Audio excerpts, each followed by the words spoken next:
Here's your host, Josh Schachter. Josh Schachter. Oh, that sounded cool, John. Keep going. That's like the movie trailer. I was like, wait, was that part of it? Because that felt new. That's a pretty good intro hook, by the way. I like that. Well done. Wait, who's that guy talking? Because I haven't introduced our guest yet. So, hey, You're not everybody. allowed to speak until we say your name 3 times. Until spoken to. Yes. I am Josh Schachter, as you've just heard, founder and CEO of UpdateAI and co-host of this CS Insider Unchurned collaboration with Kristi Faltorusso, Mickey Powell, Jon Johnson, and a very, very important guest, special guest, only like the most famous person in all of customer success. So all 100 people out there. Mr. Nick Mehta. Nick, thank you so much for being on the show today. Awesome being here, Josh. Thanks for having me. I love the energy in this thing. Super cool. Well, that's why we do it at 5 o'clock on Friday. Exactly. So that everybody is at the top of their game. This is brutal. We had to actually This is wake really Kristi brutal. up. They had to wake me up. I fell asleep for 10 minutes. I woke up in a panic sweat. Is this like a video thing? Are we going to be these people are going to see us or no? Yes. Oh, they yeah. will see our faces. So then I have to They see us. explain. They hear us. I normally do shave and get a haircut, but we have our Pulse conference next week. So I this weekend is grooming to get ready. So I have a playoff beard, as you said, going on right now. So I've not heard of So this wait, Pulse. Nick, What is I'm sorry. Yeah. What is Pulse? Yeah. What's Pulse? it's a new thing. Yeah. It's a new First thing. of all, Okay. there's this new job called customer success. Have you guys heard of it? No. No. I'm not. No, Not at okay. all. Is that like Let me account tell you. managers? Wait, Yeah, customer yeah, service. no, I know customer service. No, technical support, guys. Yeah. You're getting it wrong. Yeah, exactly. It's all of those. Yeah. So yeah, we have our Pulse conference. For the people that don't know, it's an event we've been doing. It'll be the 10th anniversary of our Pulse conference. So happy birthday, Pulse. All right, Nick. Yeah. Do you have special 10-year swag? We have swag for sure. No. Do you have anniversary swag? Like, I need do you I like need the to- marathons do? Like 50 years run? yeah. Like, I mean, do you have like 10 years of Pulse Kristi, swag? you made my marketing team mad because now I'm going to message them and say, do we have to? We need to get this. And if you don't, they've got a few Yeah. days to get it together, They're Nick. literally they're gonna kill me, but they're gonna kill you first. You got to watch out. Okay, Kristi, Yeah. you know the answer. The answer is I'm the pretty answer. tough. The answer is no. But Nick bought himself a Rolex in honor of the 10-year anniversary. Isn't that the It has a big P in diamonds in the background, right? Like, Yeah. Well, Hey, we're all so- going to be there. So We're all going to be there. And I just want to announce before we start talking about like the weekend and everything ahead, we are filming this on Friday. This will be launched, I think, on Tuesday or Wednesday, right to coincide with the beginning of Pulse. So let's not talk about like our plans for the weekend and stuff, which will be in the back view mirror when folks actually listen to this. I appreciate that I have to remind my co-host of this every single time. So yeah. Well, I will say there is one thing that won't be in the back mirror, Josh, and this is actually the reason that we brought you here, Nick, is that we actually need to have a serious conversation. I was disinvited to your executive dinner what? at Pulse. Nick, don't cave. I got a Stick to your fancy guns. email. I Stick was to your like, you're guns. an important person, John. You are going to come. And then I got waitlisted. Oh I my got God. waitlisted. It's So- like he thought he was buying Taylor Swift tickets, and then he found out that the order didn't go through. Ticketmaster was so- running it. No, Yeah. the thing, John. Here's the reality. We have an amazing marketing team, and they also have good. They do a good job of like holding the line because I slacked them yesterday. I said, "Hey, we have this really important customer. Can you get them to this dinner on Tuesday night?" And they said, "We'll see if we can fit them in." I'm like, Yeah. "Okay, that's what we've gotten to." Is the CEO reaches out and It's like, who's this Nick guy? yeah, slacking exactly. me? They're like, They Nick, have you're him on going the. to spam now. They're like, Yeah. they're like, Nick, you're on the wait list now too because Yeah. you asked for that. Well, So it's okay. We're going to be going to Waffle House anyways. Oh my God, it's so in much better, downtown right? instead. Yeah. So so much better. All right. Don't So let to him kick bully Some things you. nice off. restaurants in the Tenderloin you can go to, John. Oh yeah, totally. I mean, you can and you can buy lots of stuff along the way on the street. Like it'll be a fun night. all Yeah, kinds of stuff. Who knows what the morning anything brings? you want. Exactly. You're not gonna make it to the morning, John. You're not going to make it. It's going to be Hey, a week. Just to be clear, Pulse is not endorsing any of those activities. So No. what happens from these podcast hosts in the That's Tenderloin correct. that night? That is up to you. That was your choice. That was your choice. That was Hey, so good. let's get things going on a serious note here. So I want to start out. Is that with, possible? Is that- well, let's Josh tries. So- So all right, let's go. I try. I really try. All right. So I want to play a game. I want everybody to go around and take a quick guess. The game is called Describe the shoes and jacket Nick will be wearing on stage for the opening ceremony of Pulse. Oh. So I'll start. Can I go I first? think. Oh, No, you can't go first, Kristi. I'm talking. So you have like, I think it's going to be a sequence jacket, purple color, with some kind of alligator skin shoes. That's my guess. Kristi. Definitely no on the shoes. I'm going hard on some fancy sneakers, but I don't know. I'm feeling like a Louis Vuitton like jacket or like some like mega designer get up. Like I'm getting like really strong LV vibes. I'm going John. plaid jacket. Because you've never been to Pulse. You're saying Plaid. John, like Men's Warehouse, exactly. He's like, the navy and gray combo. Yeah. With The little vintage, boulder with the tweed, yeah. but I think the Nike. I think Nike kicks like fresh Jordans or something. Well, I think didn't Louis Vuitton do a collab with like one of the sneaker companies? He's like, yes, this is where that's I'm it. going. Yeah. Is that like in my heart, I'm feeling like it's going to be a designer get up head to toe, and I'm thinking that it's part of the collab series that Louis Vuitton did with one of the sneaker brands to bring that all together. So like, if I win though, what do I get? You get do to go I to get the Louis executive Vuitton dinner. sneakers? No, you no. go to the executive I want dinner. the sneakers. You go to the You dinner. get the game. Yeah, you get the game worn sneakers. You get added to the I'll wait take list. All I'm right, gonna say Nick, what do you All right, think? Mickey, what's your guess? Canadian tuxedo. Ooh. Wait, what's a Canadian tuxedo? Is that a different kind of tuxedo? Solid It's- jean. All solid jean. denim. Top to Denim bottom tuxedo? denim. Yeah. Yeah. For real? Sadly, Well, I it's mean, making a comeback. It's I sad. want that. Yeah. That's cool. I gotta Bruce check that out. Springsteen There you disagrees. go. No. I Think will back say- to like Justin Timberlake and Britney Spears back in like the 2001. early, like it was the 2001, as I say, like late 90s, when they both wore like their denim outfits. It's like that. Oh, vibe. that's awesome. I love Yeah. it. By the way, I'll just say that I can't reveal the answer, of course, but I'll say that there's some wisdom in what Josh said and some wisdom in what Kristi said, and not much wisdom in the last two answers. But That's yeah. No, pretty it's normal. not my to strong be honest. suit. Yeah. It's honest. That's a very you've learned so much in your 10 minutes. I know just you really so hope that well. I'm more on point than Josh is, so that I could say that I was the winner. You can decide afterwards. All right, next for question.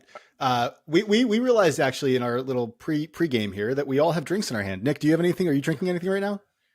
I have a empty cup of water. There we go. That's- Blue bottle. But it's a fancy. It's a Where's fancy your cup of team water. to help support you? Like, where's I your know. army It looks to like like I'm in keep you prison hydrated? right now. I'm like, we're literally in like a co-working space where we just want to do keynote prep, and I'm just like somebody help me. Somebody send help. Blink, please. yeah, blink twice if you need somebody to come get Yeah, you. exactly. Yeah. Well, I've got my emergency, Nick. I'm like powering up here for Pulse next week. Oh 'cause wow! yeah. I'm starting to feel like I know I'm going to feel next Friday, but so I'm trying to like get the reserve energy. Kristi has some type of rosé that she's pretending Stop. is lemonade. I do not. It's not rosé. It is grapefruit spindrift. I just like it in a fancy cup. Okay, Oh, cool. okay. All right. So that's cool. Mickey Mickey, is what are you Mickey's drinking? just like wet because he just came from the So- ocean outside. You can see that in the back. Yeah, I was on the beach for like 3 hours today. Nice. This is And yeah, you're in someone- South Carolina, California, right? That's what you're Yeah, South Carolina, California. Southern Yeah. Carolina. Southern. Southern California. Yeah, Fripp Island, and I'm drinking a sour blackberry raspberry American sour ale from Charleston. That's too many words. There's Mickey. too many That's- words. There's a lot of berries. Well done. Yeah. I've got The myself. marketing team's getting fired. I know. Yeah. I've got a lovely IPA from Wicked Weed called Pernicious, one of my favorites. It's a little East That- Coaster. that- so- Looks like it goes well with the beanie. I like the beanie, by the way. I just didn't want to do my hair, so Yeah, no, it's good. I obviously need one right now. So Great. Okay. You could have had so- 10-year Pulse anniversary beanies. seriously, Ooh. your marketing thing, again, Kristi's fault, not mine. it's okay, Nick. Nobody's listening. We're fine. Exactly. fine. All It's literally- 3 people you are going to just- be disappointed. We actually just recorded this for ourselves, just to have Yeah. something to chuckle Send at it over the to our- weekend. Our families. I made it, Mom. I mean, we kind of do. Let's be honest. Okay, All right, Josh. Nick, we're going to ask you about Pulse. But the reason I wanted to ask that question is we have a drinking game now with these drinks in our hand, and it is anytime Nick Mehta specifically says the word durable, we drink. Oh boy. Yeah. Yeah, so we're going to be hammered by like halfway through Pulse. Well, I'm first mixing day. it up this year. We'll see. I don't know. I might have new words. Come on, Is there? people. Do you have a thesaurus? AI, What's LLM, Yeah, exactly. ChatGPT, Bard. But I thought you were going to say, see, I find like in this profession, sometimes you say the word success too much. Like literally like, it's like customer success is successful. We want to be successful because of success managers, success. I think like, I wonder what GPT thinks of our profession. I think they think we're like crazy, right? Like, They think we're a joke. Yeah, exactly. That's right. So did my parents. Yeah. All right, Nick, with that drinking game in hand here, tell us why you're so excited about Pulse. I am without jargon, no jargon, 10th no jargon anniversary, and the swag is going to be lit. As it's the Kristi Faltorusso line of a Louis Vuitton collaboration at Pulse. That's I'm like really pumped. Yeah, exactly. I just had to figure that out over the weekend. So that's number one. But on a serious note, it is cool that it's 10 years. And like you all, like especially Kristi and other folks, like total OGs, been at this for so long. And like, it's so easy to be critical of the things people haven't done or the things we don't have right as a profession. But like, people should be proud of like how far it's come. And I'm gonna do a little look back and like where we were and where we are, and just really proud. That's one big thing I'm excited about. Second big thing is, you know, it's a really challenging time, of course, in SaaS and tech, and we should be real about that. But we should also like recognize that there's a lot of companies who are seeing the value in CS and how important it is. I'm going to share both sides of like where things are today and some cool stuff. I mean, I'm doing prep calls for this, you know, the keynote, and I was prepping it with different friends. And like, I talked to 2 friends who are CCOs who now have sales underneath them as well. Like, right. Like, how cool is that? That didn't happen before. We've, you know, some of you know Christina Kosmowski. She's now the CEO of Logic Monitor. She was like one of the first CSMs at Salesforce, and she's a CEO of a big company now. I mean, these things are happening. So I'm excited about that. And then, you know, talk about the future, like what you said, there'll be a little bit of durable, but a lot of digital. So that's the drinking game this year, John, is digital. That's, you're not going to get anywhere with durable. So digital is what, if you want to do the shots this year, that's what you want to do. Because I think we all realize every single company, even the best of companies, are in this world of like hiring freezes or very limited hiring. And so we got to figure out how to do more with less. I don't like that expression. But, oh, good. Please, let's never say that. We're trying to condition people to not say that, Nick. Well, it's funny. The new normal. New normal. In these times, in these challenging times, Jeffrey Moore has a great quote, which is, instead of saying do more with less, he says, let's do less but accomplish more by focusing on the things that work. Whatever aphorism you want to use, it's not an easy situation. And so we have to figure out how to do things differently. And so we're going to talk a lot about digital. And honestly, it's like digital's been around forever, but I'd argue that like a lot of companies we've all done it not very well. Like, you know, you have like, you spam customers with so many uncoordinated messages. You have like in-app stuff popping up all over the place, all these websites to log into. And by the way, I don't think this is just a technology like solution. Like Gainsight's going to do some stuff we'll announce, which is cool, but it's really us embracing digital as like a critical strategy for our teams, having a digital CS team. You know, we've announcing this digital CS advisory board of some of the best companies out there doing digital. So all this stuff around how do we bring the same best practice and community in the first decade we had to the human-led CS, which is so important, but then augment it with the digital side. That's the thing that I think from a practical perspective, I hope people leave with. And within that digital, of course, and, you know, tying Josh back to like what you're talking about, you know, like the opportunity in generative AI is just insane. And like, I would say as a total science fiction geek, I'm like, every single thing you look at, you're like, this could be changed and be better. And so we have all kinds of things we're doing and releasing some stuff that's really cool next week, but also like just talking about what we see everyone doing. Actually, fun story. Last week, this week, I don't know, last week, this week, I know it was buns together, but I was in Salt Lake City at some point recently. And I had lunch with some customers and prospects, and one of them was at a company where he basically, their IT software company, and they use Gainsight, and he's like, okay, I'm going to go into like ChatGPT and type in, make me a success plan for my company as if Gainsight was a customer. So that's a little bit meta there, but imagine that scenario. And like the success plan, like the list of things was exactly right. Right. And so you just look at like the opportunities here are amazing. Now, Josh, you could probably tell us a lot of the challenges too, right? So it's not like this is all perfect, but I think the amount of innovation we can do is exciting. So I would say that it's a really challenging world for sure. But there's also a lot of excitement. And I think that the people that succeed always find the opportunity and the challenge. And I think a lot of people in this community are those types of people. So I'm excited about that. Awesome. Yeah. I mean, it is an exciting time. It's a tough time, but I think that this is a time right now where CS has always been they've always been shit on, right? And we're the unsung heroes of SaaS, right? And so this is the time. We don't have a parental content filter on this thing, huh? No. And also we didn't ask permission to go through your comms team before publishing it, so we're good here. We okay, all right, good. Yeah. Do not endorse these swear words here, but okay, good. All right.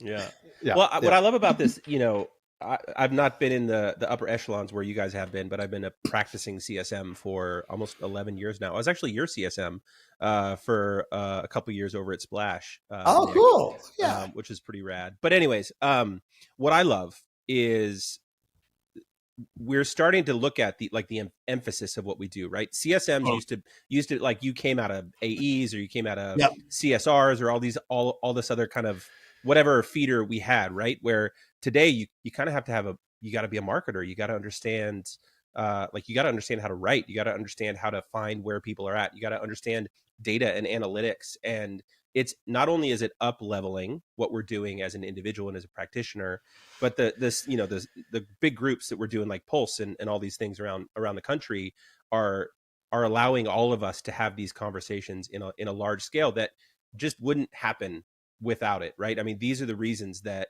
this industry is taking off, is because 10,000 or however many people are get into a room together and they say, hey, I'm doing this and it's working, right? And it's this iron sharpen iron thing that I'm glad, 10 years is a huge achievement. So congratulations on that.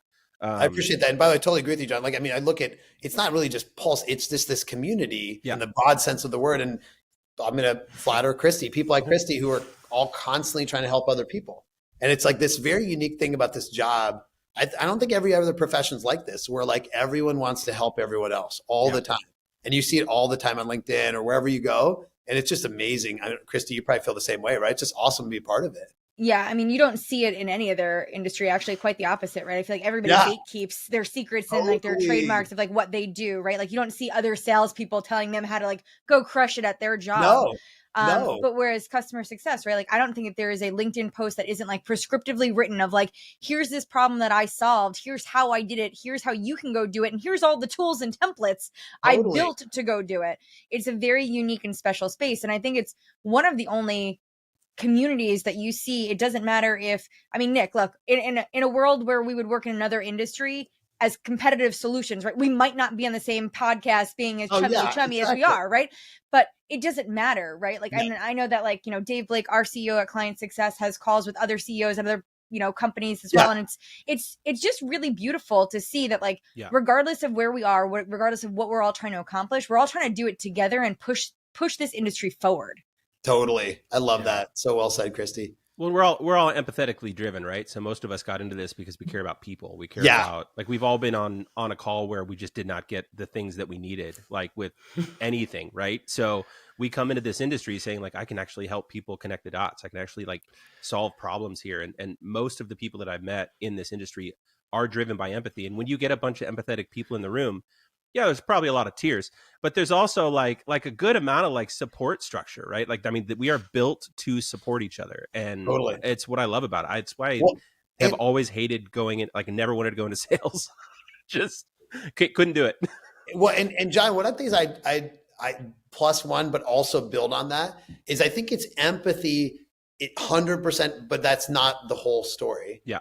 Also, like you're seeing awesome business people that can really drive results and are very like they're not soft. They can get things done. Not everyone, right? But like you're seeing really like the mix of like I would call it like the incredible double threat of like people who genuinely care and care about people, but also are viewed now by their companies as drivers of change and performance, And I think you can be both. It's not an either or. I think that's the false thing we would all believe in business was like, oh, you can either be empathetic or you can be high performance. And I think this community is proving you can be both. Yeah, agreed. Really well said. Really well said. What?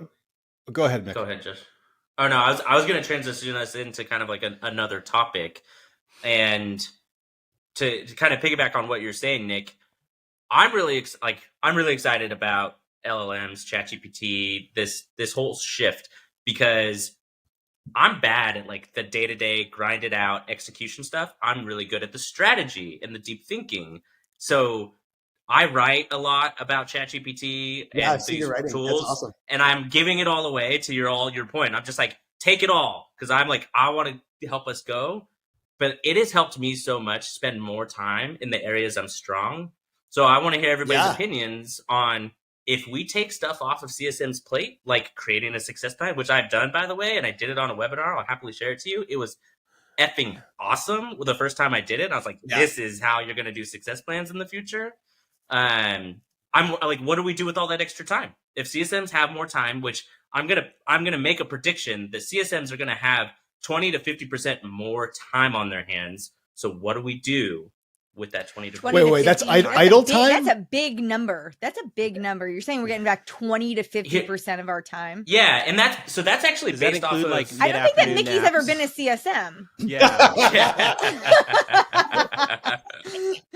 I have. What do they even do, right? What do they, Mickey's thinking, What do do they even do? No. Not much, according to Mickey. Salesforce, yeah. This is based off of science, folks. So University of Pennsylvania and OpenAI, they did a study together, and they said all tasks, they think somewhere around 15% can be done with the same level of quality. And as soon as we start building more tooling on top of it, which I'm excited to see what Gainsight's doing, and I'm watching everything else, once we start integrating into the tooling, kind of like how UpdateAI does, we're going to see, they think upwards of 50 to 60%. So that's like initial findings. We don't have longitudinal studies across years. No. And this is like this is like first pitch of a long ball game. I'm a San Francisco Giants fan. So Boo. there is a lot there. I mean, it's a huge band, right? Like obviously I'm like 20 to 50%, but like there's a massive band. We don't know. So let's start thinking ahead. What are we going to do? Are we just going to give them more accounts? Or are we going to actually have them do high value activities? Well, it gets down to like what you just said, high value activities. Like I spend most of my time up until this, OpenAI world. I spent so much of my time writing emails and getting really thoughtful. Like I use every tool in the book, Hemingway app, and like spending a good amount of time crafting well thought out communications, right? And then prepping decks and data analytics. Like if I can just go in and say, all of my points are, everything's pointed to these 10 things. I want a report that says this. Yes, that's going to cut down hours and hours and hours of my day. And I get to spend my time with customers making an impact and having meaningful conversations. I hate the fact that I spend 10 hours a week logging Salesforce notes and all that kind of stuff, right? Like there's better things that I can be doing as a human with my time. Yeah, totally. We have this whole thing in the keynote about how, it's like, how that whole meme of like, what I think my job is and what people think my job is, right? But it's like, no CSM wants their job to be logging things, or, John, to your point, and like just to pick a very simple example, I was at the same lunch a couple of days ago at Salt Lake City, and a customer had already today is doing this. They have this, they got some transcription software for their calls, like something that just runs on your Mac. I forget what it's called. And it runs in, it pushes it into GPT, turns it into really nice notes, and then pushes it, in this case, into Gainsight timeline, but imagine whatever CS technology. And they're doing that today. So John, like what you described is not theoretical. It's literally there today. Totally. I'm like, oh my God. Sounds a lot like UpdateAI. Yeah, Nick, could you introduce us? Yeah, you should totally talk. Who's this customer? I'll tell you actually. But it's interesting because that whole thing is there. But Mickey, going back to your point, I think like the way I'm going to talk about it is efficiency is table stakes, and that's great. We will totally find more time. I think there's another thing, which is being more effective with customers, right? And so I'll give you two examples I've been thinking about that we're working on. One of them is like you talk about your email example, John, right? So part of the emails, part of the things, how do I not write that email over and over again? The system can write it. There's some real value there. But I think we can take it one step further as an industry. Each person as a recipient wants a different kind of email. And I know this because like lots of times our team will ask me to send an email to the CEO of a customer or whatever, right? And I know that each CEO is different. And by the way, CEOs want different emails than VPs. And so over time, imagine if the system could actually personalize the email, not just based on what's the best email for that company, but that person lives in New York and they're this kind of personality and they're in a different country and they use different idioms. Like I think we can be more effective. Another example, which I'm really excited about, I think one of the most common questions CSMs get is, can I talk to customers that are like me? Yes. Right? Oh my gosh. gosh. That is an insanely common question. Now, the challenge is as the CSM, you get that question. And first of all, you have like 20 or 30 clients. So what's the random luck of the draw that those are like that customer? Probably low. And then the vendor has lots of other customers, but they're in other CSM's books, right? And how does CSM even figure that out? They go on Slack and they say, hey, is there a customer like this? And they wait for an answer and never get one. But actually, I think that's a very solvable problem in GPT, because you can look at all the data and you can say, hey, these things are similar. And so I just think it's really cool, Josh, what you're working on, because the possibilities are unlimited. I mean, it really is. And it's not just about efficiency. Efficiency is table stakes. We can deliver more effectiveness and a better experience for customers. So yeah, it's really exciting. Well, like to the point of like, it really is taking the mindset of a marketer. Like, how do you take lookalike data? Lookalike, saying exactly. like, I've got A, like as I come from like some performance marketing background, and like the idea of saying, I need to go find 10 other people that meet this criteria. You know, I'm now in UX research, which is a whole pivot. But it's the same type of thing. How do I find people that look like X so that I can solve this problem? And I think we as CSMs, the good CSMs, the great CSMs over the next 5 to 10 years, hell, the next 18 to 24 months, are going to be the ones that understand that their job is not this like relationship manager that just nurtures an email, and it is saying checks in. That's it. That's not it. Like, we're not doctors. Like, and by the way, you're totally right. This is probably one of the final comments because I'm out of time, but it's not 5 years. It's like a 6 week to 12 months. And I think it's a responsibility for all of us to be honest with people that you have to learn this stuff. You got to forget about Gainsight. You got to learn this new world like right away. It's going to be truly the difference in careers, very quickly. So yeah, because it's not the guys that you're not. ChatGPT is not going to replace your jobs. The people that are going to take your jobs are the ones that understand OpenAI. That's a great way to say it. The person that's better at using it. I love that. That's a really good one. You should tweet that. That's good. I know we're getting at time. Is there anything that we want to ask Nick before he has to drop, or do you have some wiggle room on this, Nick? I don't. I have a hard stop, but and I obviously have to go get a haircut too. So lots of things. Seriously, do. I'll Venmo you. I'll take care of that. Figure out how to go get new swag for the 10-year anniversary. And new swag. I got more to-dos on this than I planned for. I will say, I've done like a trillion podcasts. This is pretty fun and cool. So you guys have a good vibe. Will you come back? Thank you. Yes. All right. You heard it here first, guys. And Josh, let's chat. I want to talk more about LLM. So, by the way, you've been very persistent, so I appreciate that as well. So, well, we will all see you in San Francisco next week. Yeah. So. Sounds good. Thanks so much. Thanks, guys. All right. Thanks, Nick. Have a good weekend, or have a good rest of the week. Tuesday, I guess. Yeah. Tuesday. Yeah. What day is it? Both. Bye, guys. Thank you. Bye.